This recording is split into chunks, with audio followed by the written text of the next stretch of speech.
Hi family, it's Friday. What most of the world call Friday. We be happy when Friday comes, don't we? Especially if we work hard all during the week, we be looking forward to the weekend. That goes to show it's not really natural to be working so hard and not having enough playtime. Because we look so forward to the weekend to just do what we want to do, right? To have some freedom and do what you want to do with your schedule, your time. But anyway, bless the good Lord Almighty for keeping us safe and allowing us to go to and fro, in and out, safely during the week and be blessed with protection. It is really something that we take for granted because we kind of come and go all the time and we always get back home in one piece for the most part. So we take it for granted. We don't count every blessing, but we should, because the Most High God does not have to do anything for us, right? We owe him everything. He owes us nothing, but he's so gracious. He do so much more for us than we deserve. And I think a lot of times we don't appreciate that. We have our desires and wants and needs. Not so much needs, because I think most of our needs are met, but we have desires beyond just what we need. So we're kind of greedy for blessings in some regard. We always want more. We're not really minimalists. We like a lot of things materialistically, things to keep us busy, things that keep us distracted, actually. Life was simple once upon a time, and I'm really weird like that. I'm so old school. I like simple things. It doesn't take much to please me. Like, I have to have this expensive handbag. I have to have these fly shoes. I need this bomb car. I need this expensive watch. I'm not materialistic at all. My husband laughs at me because I have a drawer of jewelry, right? Not one piece is real. It's just little trinkets and dollar pieces. I couldn't care less about that stuff, but I like it. I put my little stuff on. I mean, I think most of the little jewelry that I have, nothing is above $5. I don't care about stuff like that. Besides, I lose and break stuff like a child, right? So what would be the point in me paying big bucks for these things and I know I'm not going to keep it up? I have nothing materialistically that I treasure, that if I lose it, I'm going to fall apart. I have a decent looking apartment. It took me a while to even furnish it. I'm so simplistic. The basics are enough for me. When people talk about living off the grid and this, that, and the other, I think I can get with that. I'm serious. The fast pace of the world, it doesn't thrill me. It doesn't. Like, being out here doing this, doing that, running around. I like simple things. Being outside, going for a walk, putting my bare feet in the grass, allowing the sun to just kiss me all over and brown me all up, just bake me up. A breeze on a summer day. Oh my goodness. The birds singing their little hearts out. We were pulling out of the apartment complex earlier. I saw a rabbit and I'm like, "Hi, rabbit." I be talking to the animals, I swear down. You can't tell me they don't understand me, right? I be talking to the squirrels. "Get out the road before you get yourself hurt." I be talking to them. Yes, I do. And the birds, I be whistling back with them. I try to do every fancy whistle they do because I'm a good whistler. I'm a good whistler. Even though my grandmama told me that wasn't ladylike. I'm like, well, why did God give us a whistle too if we can't whistle? But a lot of southern grandmamas, they have all their little sayings that they grew up with, so they repeat them to you. But I love to whistle, and I think my whistle is quite bomb, right? Nope, I'm not going to show y'all. I'm not going to show off. But I like imitating the birds, and it seems to me that they get even fancier because they know what I'm doing. And I be like, oh, okay, you want to show off. Let's let this big old truck pass.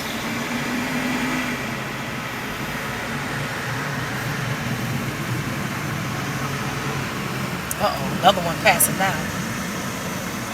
Okay, girlfriend. She driving that big rig. Get it, girl. Yeah, I was prompted to go get my CDL. I'm like, no, I can't drive no big old truck. No, sir. That's not something that I wish to do. But yeah, good money can be made when you do team driving. You just keep rolling and rolling and making a dough. But no. Anyway, back to the things that we don't, you know, really value as much as we do things.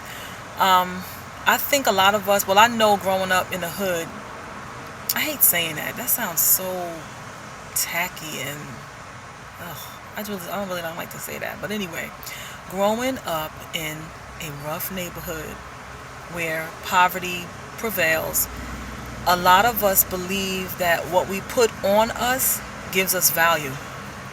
And honey, we were in the project and we saw people wearing expensive clothing. I'm like, where you get that from? You can't even afford your rent. Like, and we would take our last pennies as a people and go and splurge and get all these jewels. And remember, guys used to wear chains around their necks, and the girls had these big earrings. I had the fake ones. I sure did go to the dollar store and get me the fake ones, but but the girls would wear the real gold. I mean, they would be all guzzied up with all these jewels, and the guys too, all these expensive sneakers, all the name brand clothes, all this Gucci this and Gucci that. I really believe we thought that gave us value because we don't know who we are as a people, and so we allow materialism to boost our ego, to make us feel important. And then we had the audacity to teach our children about these name brands, right? So when children went to school and they saw other children that didn't have these name brands, they teased them.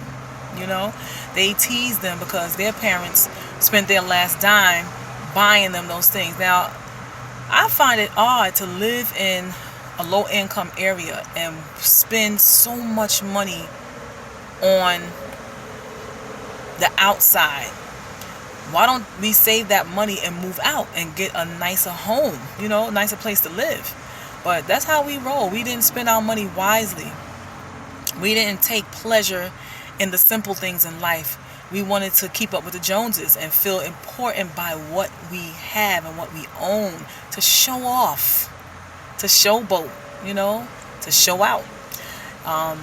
And there's so much more value to teaching your children morals and righteousness and being kind to people, love, respect, honor, dignity. You don't get that from the things that you buy from a store. You don't get that stuff from things that you buy from the store. And so I watched this growing up. I was never into name brand stuff. I could care less about that stuff. I've been called weird. I'm weird because I'm not... My thinking process is just different. It just is. And I'm not knocking myself for it. I am who I am. Just like everybody is who they are. And that's what makes us all unique, right? But a lot of us are clumped into one lump of zombieism, if you want to call it that. I've always marched to my own little drum. A little drummer girl. Marched to my own little drum beat. You know what I'm saying? I always did. I never was into name brand stuff. I thought if clothing was cute and I liked it, it was a nice color, nice style, it fit cute, I'll just pick it up and get it. I don't care if it was $5.99. It could be $3.99. I was looking for sales, right? Looking for the cheapest stuff I could find to get more of it. I used to like to be able to change my outfits at least for 10 days when I was in school. But going for expensive things to feel like that was my value, I wasn't taught that. I wasn't taught that by my mom, nor my dad, nor anybody else in my family for that matter. Did I have people in my family who liked name brand things and who probably wore those things? Of course. But was that something that I cared about? No. Was that something that I taught my children? No. I taught my children to be respectful, to be kind. Don't litter on the ground. Don't throw your stuff on the ground in your neighborhood. I taught them to be kind to their classmates who were being bullied. I taught them to be friendly to their neighbors in the park. I didn't teach my children things that had nothing to do with their moral standing. Like foolish things about like clothes and no. That's not something that I was taught, and that's not something that I taught my children. You know, I wanted them to be good people. These are the things that were most important to me. And, you know, living in an area where we were so poverty stricken, people were poor and lack of education. A lot of people were on public assistance, and you will see these people on public assistance having things that you know they can't afford, right? So what was going on was that there was a lot of drug dealers in the neighborhood. A few of them approached me, and no. I was always very fearful of what I've seen and what I've heard in reference to drug dealers. If you're with them and they have this stuff in their car, you're going down. I was a thoughtful mom. I always thought about what was best for my children in reference to, if I hang out with these guys and they get into something with somebody else, these people know I'm your woman, they're going to come for me and my children. And you're doing the wrong thing in our communities. I don't want to be with somebody like that. You know? So, that was fast. Yeah, I ain't know. That's it. It was a long line, but I just needed to pay for it. They have a separate for cashier and what's with nobody over there. Okay. All right, fam. I'm done. I'll talk to y'all later.